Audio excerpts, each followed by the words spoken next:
One of the best things about getting a brand new copy of FIFA is digging around through the various squads to find out the new player ratings. As ever, we're not happy with some of them, and here we present you with a handful of virtual superstars whose ratings are just plain wrong.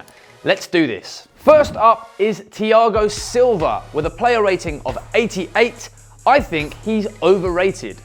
Don't get me wrong, Thiago Silva at his peak was a monster of a footballer, but his current rating of 88 puts him ahead of the likes of Samuel Umtiti, Raphal Varane and Toby Alderweireld, which for somebody who's been getting regularly found out in the Champions League over the past couple of seasons and is way past his prime is an absolute crime. I love Thiago Silva, but I think FIFA are living in the past with this one. Let me know what you guys think. Next up, we've just mentioned him, Raphal Varane. With a player rating of 86, I think he's underrated. His acceleration, sprint speed and strong tackling stats make him an incredible centre-back in real life and on the game.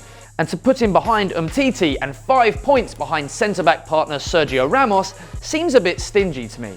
Next up, with a player rating of 79, Christian Pelisek is underrated. Get the hell out of here. He's only been upgraded by a single point on last year's version, despite the fact he carries his national team at the age of 20 and is definitely one of the best attacking midfielders in the Bundesliga.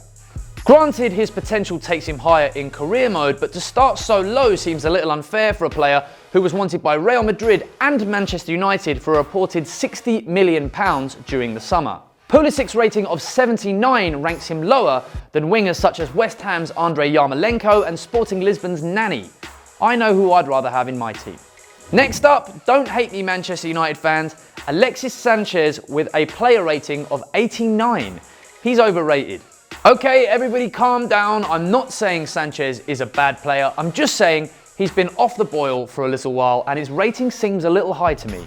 He's only enjoyed a handful of good performances since joining Manchester United from Arsenal in January, and he didn't even play in the World Cup. So why the insanely good FIFA ranking?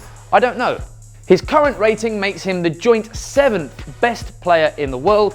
Sorry FIFA, but you've definitely got this one wrong. Next up, time for a defender, Mats Hummels with a rating of 89. Overrated. I think this is another example of FIFA being overly generous based on former glory. Mats Hummels' performances for Germany were nowhere near good enough at the World Cup during the summer when the nation crashed out in the group stages for the first time ever. The fact that he's the second highest rated defender on the game seems a little bizarre to me, especially given that Bayern are very rarely challenged domestically and they haven't got close to winning the Champions League for years. Hummels is of course still an excellent defender, but a score of 89 seems a little overly generous to me. I never bloody play FIFA. Next up, with a score of 86, Danny Pareo. He's overrated. Again, Pareo is an excellent player, but he has got an overly inflated score, and this time I can't even credit that to former glory. For some reason, Valencia's captain has a higher score than Nainggolan, Coca, Vidal, and Milinkovic-Savic. Can anybody explain to me why that's the case?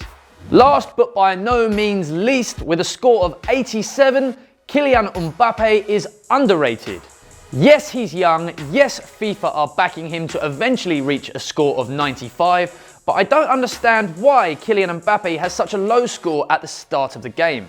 Obviously 87 is a pretty incredible score for any normal 19-year-old, but as we've seen over the past 12 months, Kylian Mbappe is anything but normal. I've been looking like an idiot the entire video. What's happening here? His performances at the World Cup were insane as he repeatedly tied some of the world's best defences in knots as France were crowned world champions. He's also banged in 17 goals in 30 league games since joining PSG from Monaco just over a year ago, and he is undoubtedly one of the world's best talents. So is Mbappe underrated with a score of 87, or does he need more time to develop? Let me know what you guys think. So that concludes my list of the most bizarrely rated players on FIFA 19. Let me know what you guys think of my picks and tell me who I've missed out. Let's go for a game of FIFA, Joe.